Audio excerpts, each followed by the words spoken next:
할렐루야. 요즘 20대 또는 30대들이 백신 주사를 맞으려고 혈안이라고 합니다.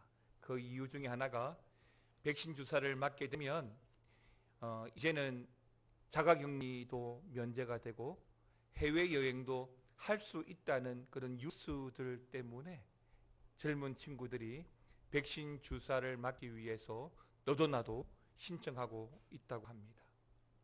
또 사실 조금만 지나면 본격적인 휴가철이 되잖아요.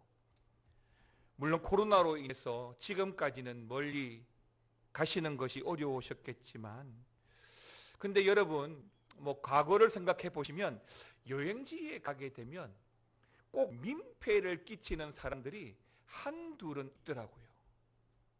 특히 눈살을 찌푸리게 하는 게 뭐냐면 좀 아나무인의 태도를 가진 사람들이 있어요. 배려가 없고 남을 생각하지 않고 또 길게 줄 서 있는데 줄을 서지 않고 새치기 하는 사람들이죠. 그런데 그런 사람들은 국내뿐 아니라 외국에 나가서도 또 그렇게 행동하잖아요. 바로 그런 사람이 한국 사람이라고 뉴스에라도 나오게 되면 그때는 정말 보는 우리가 민망하고 부끄럽습니다.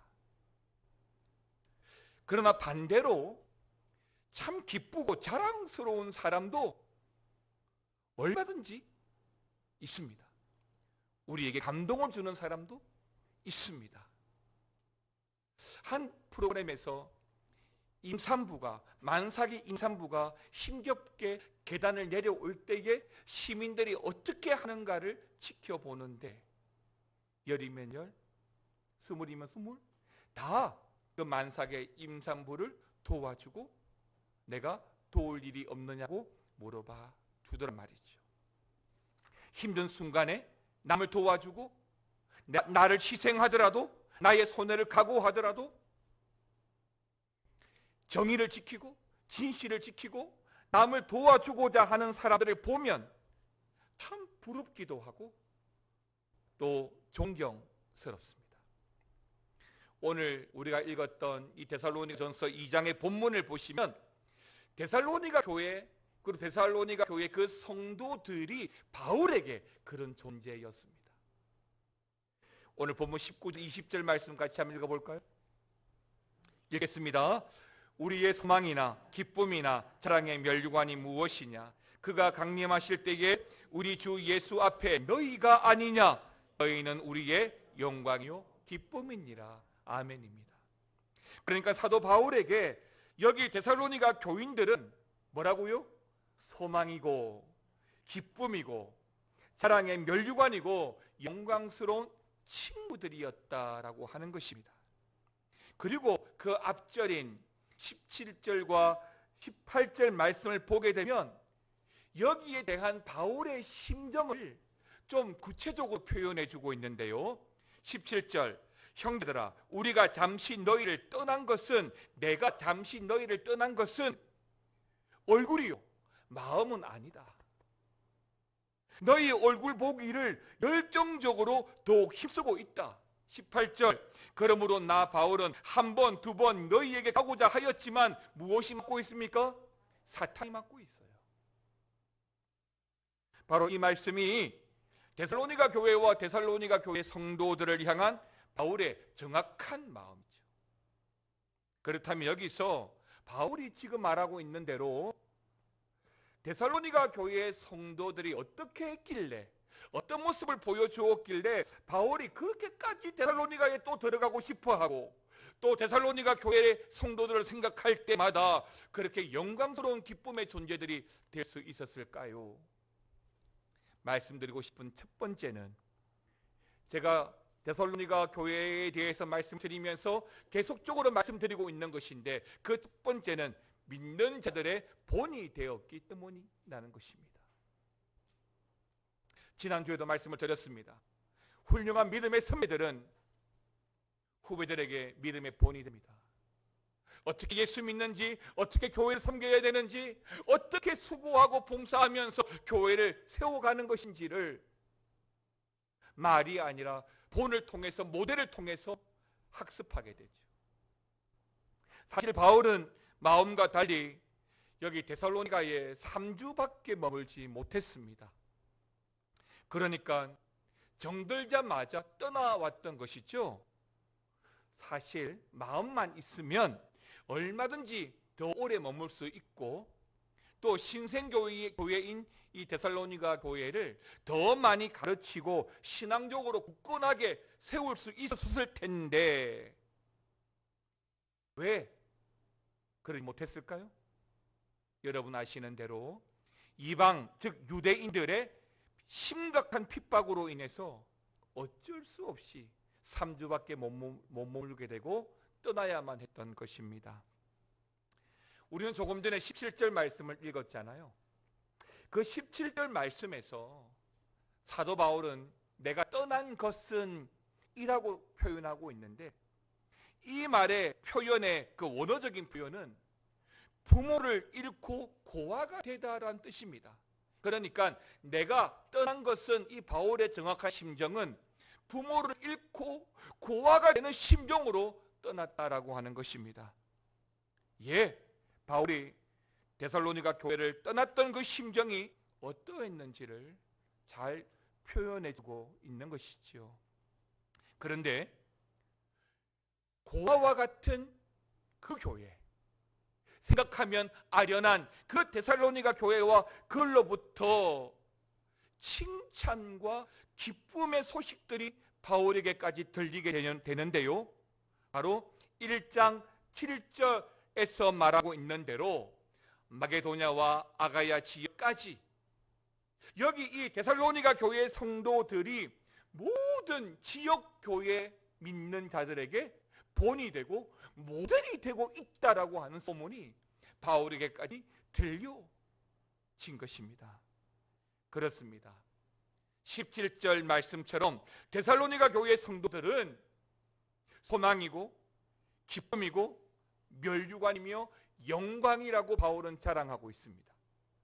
그러면 이 17절에서 바울이 말하고 있는 소망이요 기쁨이요 멸류관이라고 말할 때에 무엇이 소망이고 기쁨이고 멸류관이 되었을까요?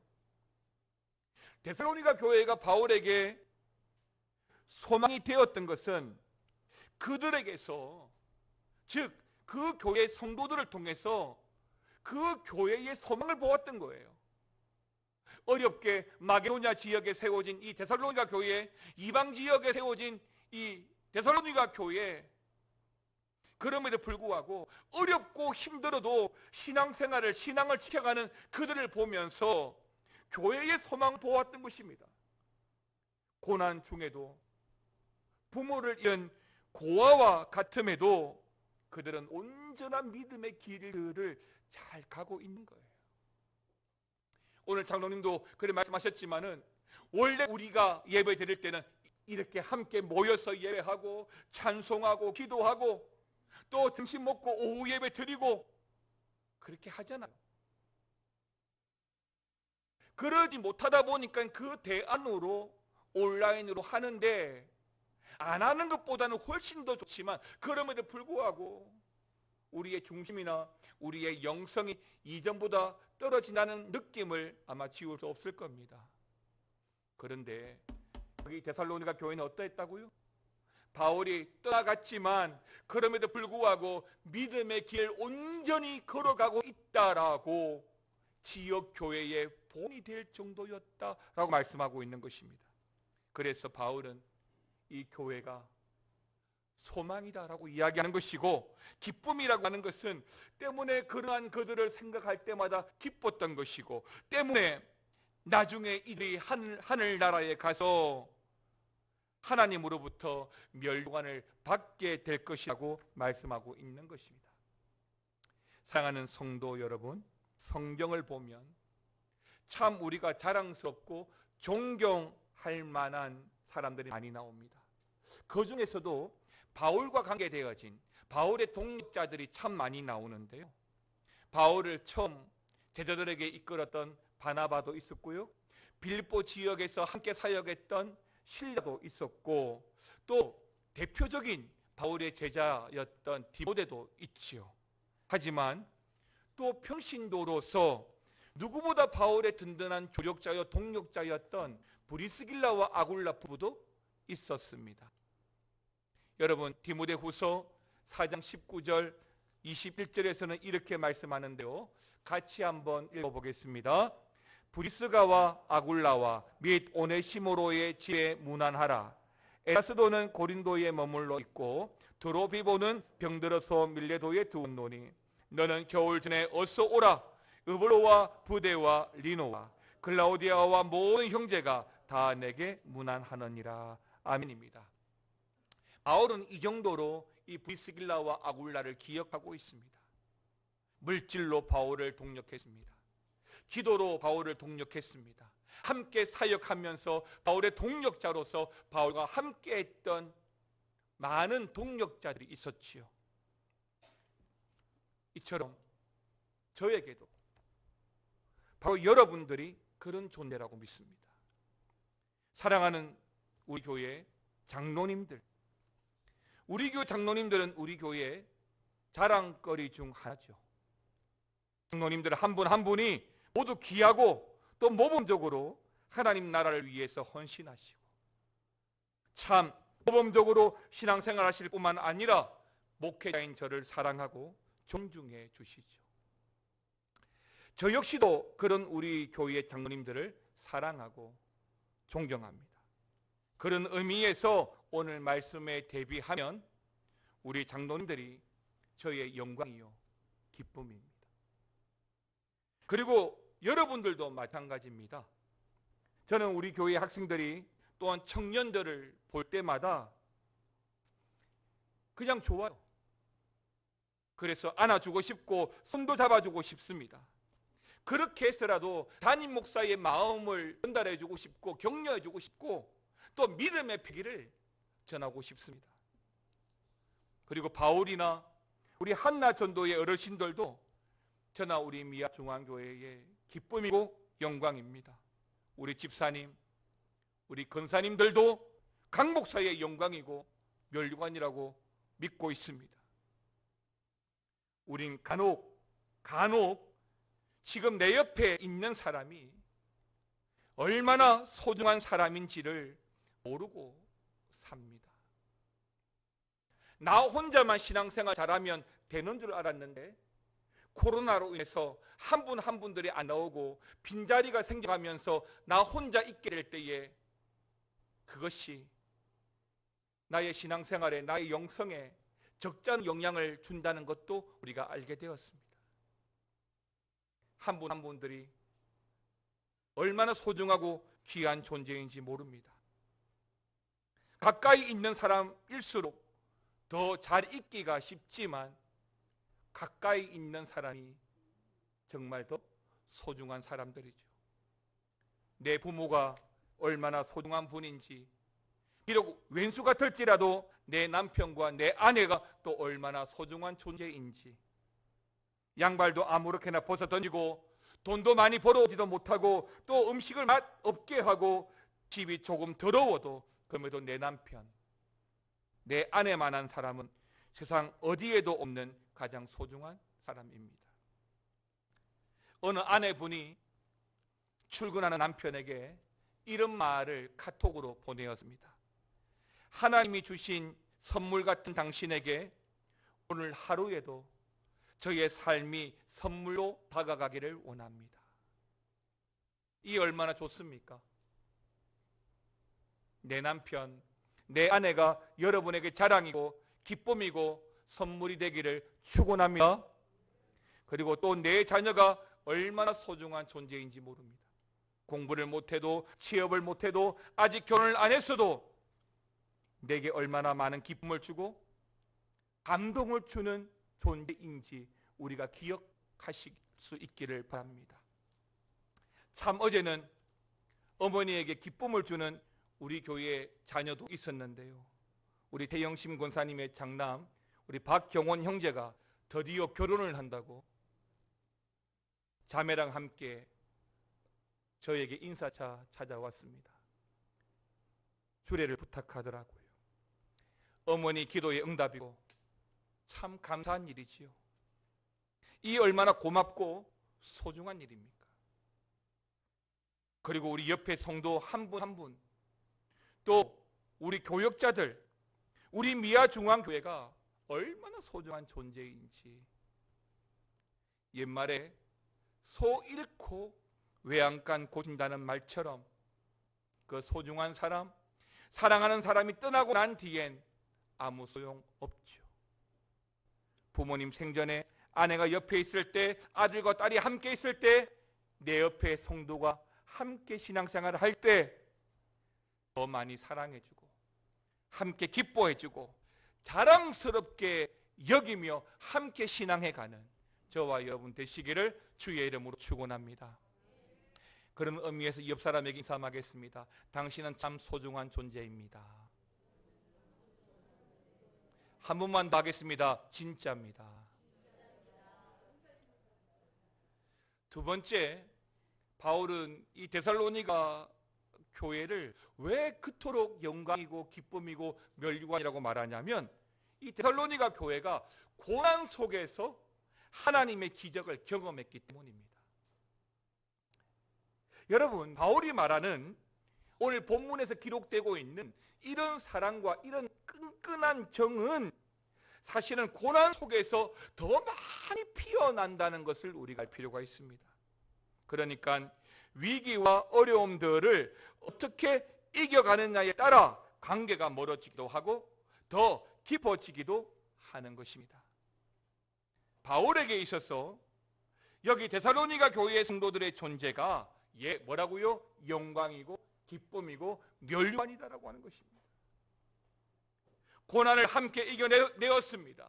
그리고 더욱 믿음에 붙들려 살아가는 그들의 모습이 있습니다. 그 모습들을 보고 바울은 정말 나에게 있어서 영광이고 기쁨이고 자랑이다라고 말하는 것입니다. 여러분 아는 사람이, 혹시 여러분들이 교회에서 교사를 하셨는데 우리 교회에서 자란 그 어떤 누군가가 훌륭한 어떤 사람이 되었을 때 여러분 자랑스럽지 않습니까? 저 사람 우리 교회 출신이야. 저 사람 우리 교회에서 주일학교에서 자랐어. 우리 반이어서 라고 하는 것만으로도 기쁨이 되고 좋지 않습니까? 맞습니다. 바울은 정말 그들이 그 데살로니가 교회가 바울에겐 자랑이고 영광이고 기쁨이라고 고백하는 것입니다. 저도 마찬가지입니다. 우리 교회 교육관 건축을 앞두고 여러분과 함께 기도하고 함께 헌금하면서 여러분들이 어떤 마음으로 동참하고 함께 했는지를 잘 알고 있습니다. 사랑하는 성도 여러분, 기적은 고난 속에서 경험되는 것입니다. 도전하지 않는 신앙은 결코 기적을 경험할 수 없습니다. 그것이 교육관 건축이든 또 어떤 것이든 우리가 평탄하고 평안하다면 우리 하나님이 굳이 나설 필요가 없는 것이죠. 오늘날 한국 교회에서 기적이 사라진 이유가 무엇인지 아십니까? 하나님이 필요한 자리가, 하나님이 나설 만한 자리가 별로 없어졌어요. 정확히 말하면 하나님의 도움을 구하지 않는다는 겁니다. 기도하지 않는 거예요. 하나님 살려달라고, 하나님 도와달라고 기도하지 않는 거예요. 먹고 살만해졌어요. 큰 위기와 문제가 없어졌어요. 그것이 하나님의 은혜라고 생각한다면 더욱더 하나님께 구하고 하나님의 필요의 인생을 살아가야 되는데, 나아지면 나아질수록 우리는 하나님께 도움을 구하지 않습니다. 기도하지 않습니다. 심지어 밥 먹을 때조차 기도하는 것들을 깜빡깜빡 잊어버립니다. 삼시세 때 밥 먹지 못한 때도 있었습니다.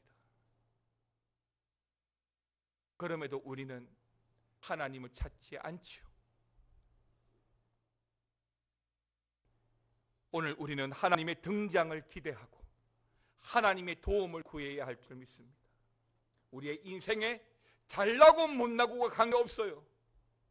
하나님이 우리 인생의 중심이 되어야 내가 잘나고 못날 때에도 하나님이 그 우리의 인생을 잡아주시는 거예요. 이걸 자꾸 강화하니까 잘날 때 잊어버리고 못날 때만 찾으니까 하나님의 기적은 요원할 수밖에 없는 겁니다.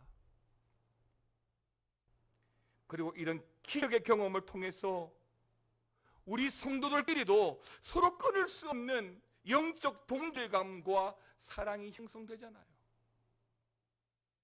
한 번 얼굴 보는 거하고 두 번 얼굴 보는 거하고 같을까요? 한 번 얼굴 보고 마는 거랑 두 번 얼굴 보고 밥 한 개 먹는 거랑 같을까요?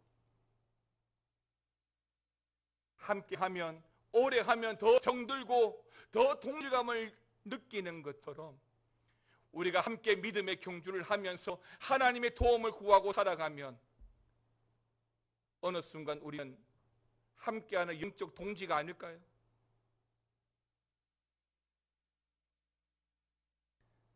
각자에게 지금 바로 옆에 있는 그분이 여러분의 자랑이 되고 여러분의 기쁨이 되기를 바라고, 또한 여러분들이 바로 옆에 있는 그분에게 우리 교회에 또한 기쁨이 되고 자랑이 되기를 주님의 이름으로 축원합니다.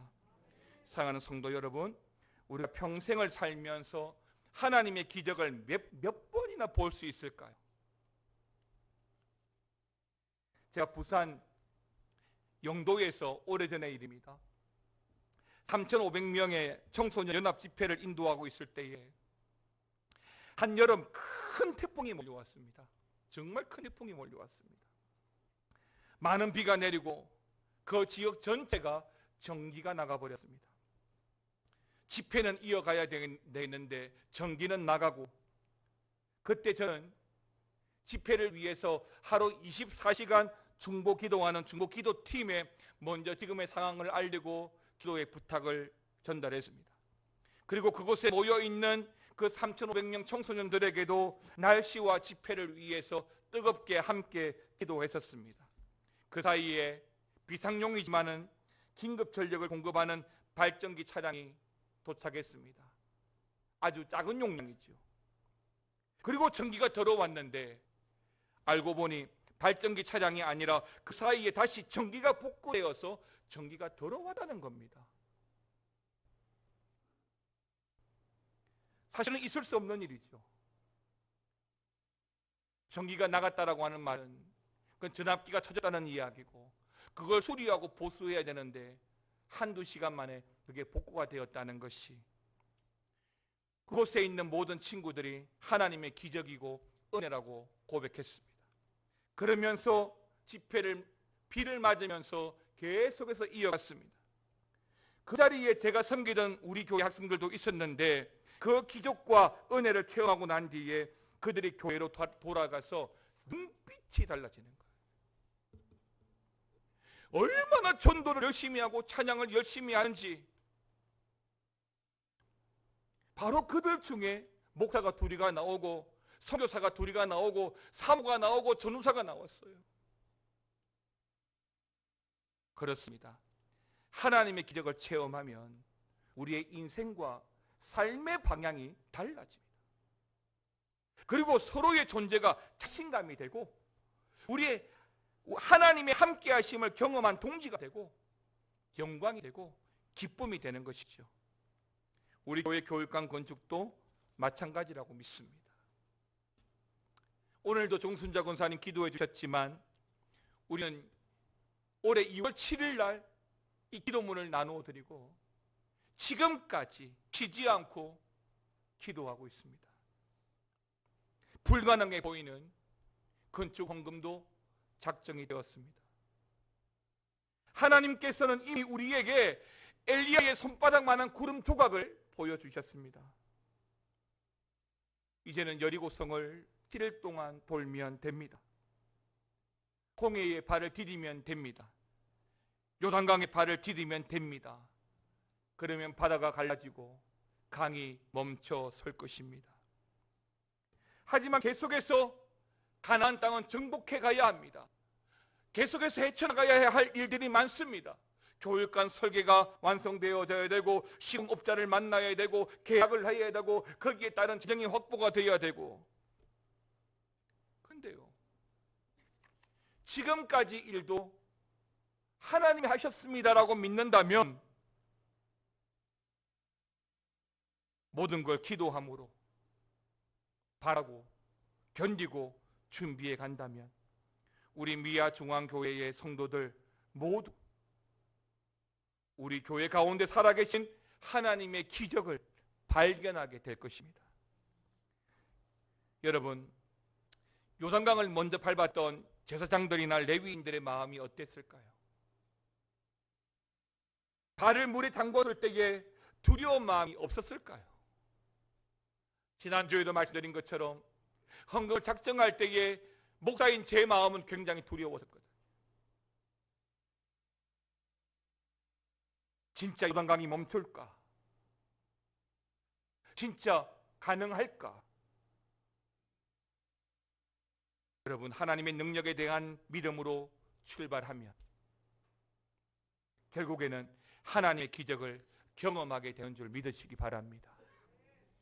홍해의 기적을 경험하고 요단강을 건넜으면 이스라엘 백성들이 여리고 성을 가뿐히 7일 동안 무너뜨렸던 것처럼 우리 가정도 우리 교회도 한층 더 믿음으로 성장하게 된다고 믿습니다. 그리고 서로를 보면서 함께 교육관을 지어갔던, 함께 우리 가정의 어려움들을 이겨갔던 우리 가족들을 보면서 서로를 보면서 감동해하고 감격해하고 또한 자신감이 생기게 될 것입니다. 함께 자랑스러워하고 함께 기뻐하면서 크신 하나님의 은혜를 찬양하게 될 것입니다. 그리고 서로를 돌아보면서 마치 전쟁터에서 살아 돌아온 것처럼 그 사람들처럼 고백하게 되겠지요. 집사님, 권사님, 당신은 우리의 영광입니다. 기쁨입니다. 사랑하는 성도 여러분, 우린 지금 영적 전쟁의 한복판에 서 있다는 것을 아셔야 합니다. 때문에 사도 바울은 영적인 아들 디모데에게 이렇게 말씀을 전했습니다. 디모데후서 4장 7절입니다. 같이 한번 읽겠습니다. 나는 선한 싸움을 싸우고 나의 달려갈 길을 마치고 믿음을 지켰으니. 여러분, 선한 싸움을 싸우십시오. 아니, 선한 싸움을 선택하고 사십시오. 그것이 믿음을 지키는 길입니다. 하나님 원하시는 세상의 영들을 대적하는 그 영적 전쟁, 그 선한 싸움, 여러분, 우리는 살면서 수많은 전쟁터에 서지 않습니까? 입시의 전쟁에서부터 취업의 전쟁, 심지어 결혼도 전쟁이고 생존도 전쟁입니다. 그러나 진짜 싸울 만한 가치가 있는 선한 싸움을 싸우셔야 됩니다. 믿음의 싸움을 싸우셔야 됩니다. 젊은이들의 예배가 살아나고 복음을 통해서 이 지역에 우리 미아중앙교회가 알려지고, 여러분, 싸울 만한 가치가 있는 선한 싸움 아닙니까? 지금은 코로나라는 핑계 때문에, 구실 좋은 핑계 때문에 전도 멈춰있고 성도들의 영적 집중도 많이 흐트러져 있고 그것을 어쩔 수 없다고 이야기하지만 여러분, 미루시면 안 됩니다.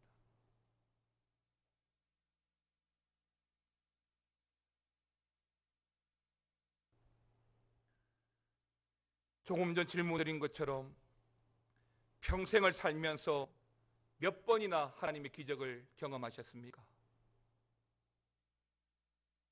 주님 나라 가기 전에 적어도 한 10번, 20번, 30번은 경험해야 되지 않겠습니까?